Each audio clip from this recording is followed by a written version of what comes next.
Hello guys, it is me, the Review Master 19 here, and I'm back with another review. I haven't been online much, well, making videos much. I've been so busy with work and, well, a bunch of other things, and trying to come up with new ideas for new videos. I've just had writer's block, or YouTube's block as I'm going to call it. You're probably wondering, Review Master, why are you doing a review of the Revell Bric system U-96? And my answer to you is, well, I'm going to show you every room and we're going to go in a bit more detail and the modifications. This is U-96. This is a really cool model. It was made by Revell Bric system back in August. It was leaked. And yes, it's a reskin of the Chinese company Panlos's U-552. Which is actually a really interesting U-boat. I believe that's one of, can't remember his name, but I'm sure you guys will know if you know U-boats. So without further ado, we're going to go bow to stern. Let's go. So we'll start with the exterior of the model. This is the Lamnine, also known as the net cutter. Really cool.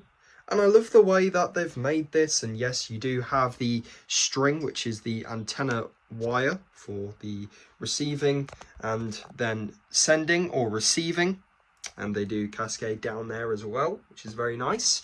You got the conning tower, which is really nice. You got the 9th U-boat flotilla emblem there, which I made out of paper, well, printed off and that. I did make a modification where I put these rubber tubings on there to give it some life, and of course you've got the navigation lights for the U-boats, so you know you can see in the dark. You got red on one side and then you have green on the other side. You can kind of see it there. And I of course outed the bridge a bit, removed some other pieces, and of course I did that as well. You've got the Uzo, which is the binoculars there, which is really nice, and put them on a rubber pole. You've got 2 periscopes here, and they do actually retract, but it's kind of difficult to do. There you go. So, oh, there you go. It's kind of hard. So this one here is the observer's periscope, which leads into the Zentrale, which is German for control room. We'll just call it the control room. And then, of course, you have the attack periscope, which is in the conning tower, and that's where the captain of the U-boat, I always keep wanting to say commander, but it's captain, would, of course, you know, do his mischievous schemes like target the merchant ship, torpedo loss, which means torpedo away. I did modify the flak, 20mm flak as well, which is the standard munition for the U-boat Type 7C. And of course it moves, and it's got a handle which I modified, and then you've got the charging handles as well. And I actually modified it because it wasn't on the correct wave, well, it wasn't on the correct position of the U-boat, because the flak 20 is a lot more further back. You've got the flag as well, which I modified the pole as well, and the Wintergarten part around the U-boat, of course, I modified as well to give it a bit more U-boatness, and of course you've got the step to the conning tower. Looking inside the conning tower, we can see the conning tower hatch, and more further up we've got the 88mm Kanonen, also known as the 88mm centimeter deck gun, which I made a bit bigger and modified a few parts there. And you've got the hand wheels and the elevation and the plug, which goes onto the nozzle of the gun, or the barrel of the gun. And this was mainly used, as I say in all my U-boat videos, to destroy ships that had already been torpedoed but hadn't sunk, or just small merchant ships. And of course you've got the railings here, which I modified, and of course I modified this as well because this wouldn't go on. And of course you've got the conning tower bridge. This is the compass, which I modified, and then I rounded at the back a bit. These, I believe, are some sort of connectors, and then we've got a few hatches here, and decks awash, as there you go. And these are the lines for holding the radio lines. So really nice. These represent the inlets where the water would vent out, and these are the ballast tanks. There's 2 on each side, 1 on each side. These would fill with water to submerge, and they would fill with air to surface. each one of these ingot pieces holds the model together. It's 120 centimeters long. U-96 dashboard. Yep, really nice. And then we have some features. You've got the bow dive planes, also known as the hydroplanes. And they do move. There is 2 on each side. And of course, you do have some at the rear of the model as well. They do move. And of course, you got 2 propellers and the rudders, which are modified as well with a different system. Really nice. So another real cool thing is these. I thought these were escape hatches. This is original to the model. I added these, and I also modified the hydrophone as well. So continuing on from where we left off, these are actually hoists for when they would have the U-boat in dock. They'd wrap rope around them. This is a hatch. This is also a hatch, which I really love in the model. This is actually the torpedo loading hatch, and you can't really see in there, it's just darkness at the moment, but that's how they would load the torpedoes in. They would have a special torpedo loading crane. Very nice. Okay, this is the hydrophone. Okay, and this is what the hydrophone operator would, use. Well, he wouldn't use this, he would be in this area here, the hydrophone radio room, or Garfunkel room, as it's called in German. And of course, this would move. Basically, hydrophones is basically where the U-boat would submerge, wait, and they would use the hydrophone to listen for any propeller noises, because you can hear the propellers when you use a hydrophone. So really interesting. Okay. The U-boat was armed with 14 torpedoes, G7As and G7Es, and maybe Zorkornig, which is German for homing torpedo. So on the model, there is 2 torpedo doors on either side, and they do actually open, which is very nice. They don't open like on the real model, but you get the idea. So you got the torpedo tubes in there. As you can see, there's no torpedoes in this one, and they just close like that. But there is torpedoes in the other tubes. I don't think I'm going to be able to show you. This is also a net cutter as well. I'm going to try and open these torpedo tubes. Yep, and of course I won't be able to show you, but that's strange. There's no torpedoes. One wonders. Maybe that I'd stowed them away, but anyway, I'm gonna stop waffling on, and we're gonna actually get into some features and details of the model. This is the this is the loading hatch for the crew. This is where the crew bunk is, and of course you can see nothing. But yeah, it opens. And then we have at the rear, there would be a torpedo hatch at the rear, and as you can see, I modified it, and that is the rear torpedo loading hatch, or the aft torpedo hatch. So we're going to go section by section. Let's take a look at this beast. So the first room is the torpedo room, also known as the bow torpedo room. So you can see the torpedo doors, and you can see the G7A, which slides just like the real one. And of course, we can see some detail, and there is even more detail as well. And if I open the hatch, you can see it more better and in profile, but there you go. That's a torpedo. And of course, if I remove this panel, you might be able to see some more. But yeah, each section of the U-boat comes off, which I really like on the model. And as you can see the torpedo room in a bit more depth. So we're going to jump cut, and we're going to take all the roof sections off, and I'm going to show you every single bit. So here's a more better view of the bow torpedo room. So you can see the torpedo nozzles there, and I added a little targeting computer, as that's what they would use to set the depths of the torpedoes and such.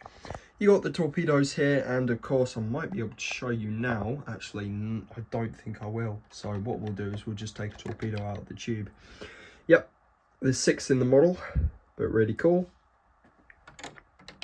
They go into the tubes, and you can actually open and close them, and these are printed, and I really like that they're printed. But yeah, you can see that, and this piece keeps coming off, and you can just see my hand. And a really interesting thing about the model is these replicate the bunk beds, which the crew would sleep on. But underneath, there would be panels which they could remove. And these would have reserve torpedoes in. So at the moment, in the model, there is 2 reserve torpedoes in, which is very nice. And they're a pain to close, but they do close quite nicely.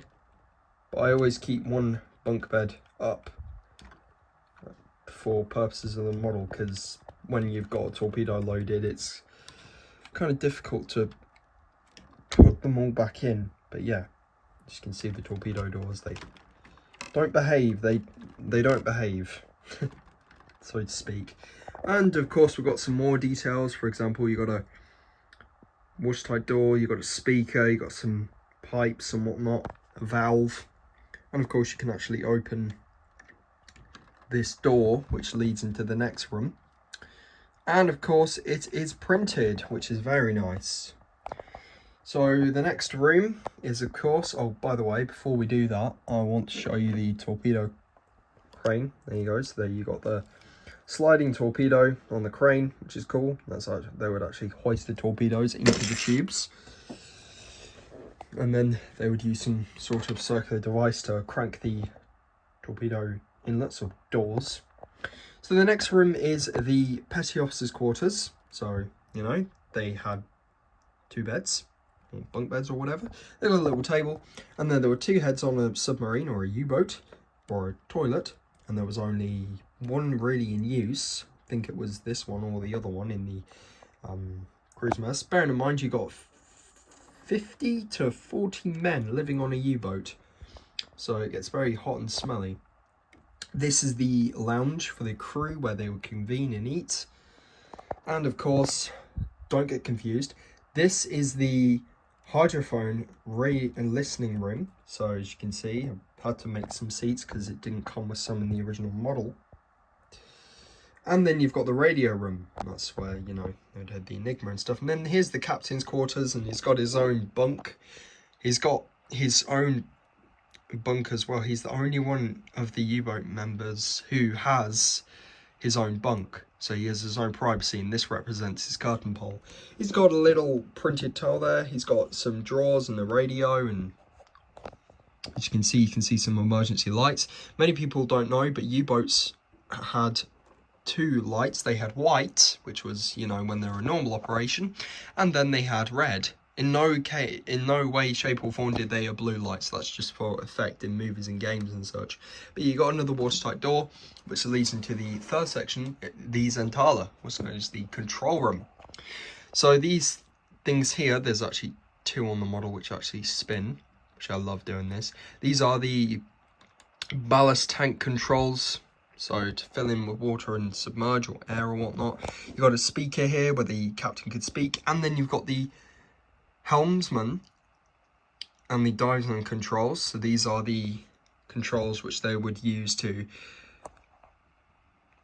take the U-boat deeper or surface. Of course, you've got the tanks, and then you've got the red means port or starboard, or green means starboard, and red means port or something like that. But yeah, you've got the controls there, and you can see them more there. And you've got the Tiefenmeter meter, which is the depth meter, and then you've got the U-boat speed printed on those tiles down there. Of course, you have the ladder, which leads into the conning tower, and then of course you've got the observer's periscope, which is over there, and you have the bilge pump over there and some caps, and then you've got the depth meter, which is printed on that tile there. This is the control section here, which is printed. And then we've got more emergency lights and a few others. And if I flip over, you can see the table there for the captain and the torpedo readiness lights. And of course, you have a few more controls as well. Moving into the next section, you've got the crew's bunks. So as you can see, there's another door, which I'm not even going to bother to open because it's a pain. But they've got some tables, bunk beds, and of course some cabinets. And of course you've got another door, and this is really painful because we move into the next section of the U-boat where there is the main toilet. or the head. And then we've got the galley. This was where the cook would prep and make meals for everyone, which is very cool. So he's got his stove and his sink and his pan and his hob and whatnot. And you've got another door which leads into the diesel motor room, which is the diesel room, and this is probably my most favourite section of the U-boat. So these are the diesel engines, very noisy, very smelly, and very, very, very awesome indeed. Unlike Panlos, these are printed. I love the way they're made, and the gangway. Of course, you've got the Haberfahrt and the speed and the emergency lights as well. These are the engine cylinder temperature settings, and then here you've got the starting levers, the ignition levers or whatever, as you see in the movie where they raise it up. If you know Das Boot, you'll know what I'm on about. Very cool. And of course, moving further up, we then have the next section, which is the electric room. And I can't get into that, I am very sorry. But yeah, pretty cool. If you want to see a full review of this, go on my channel.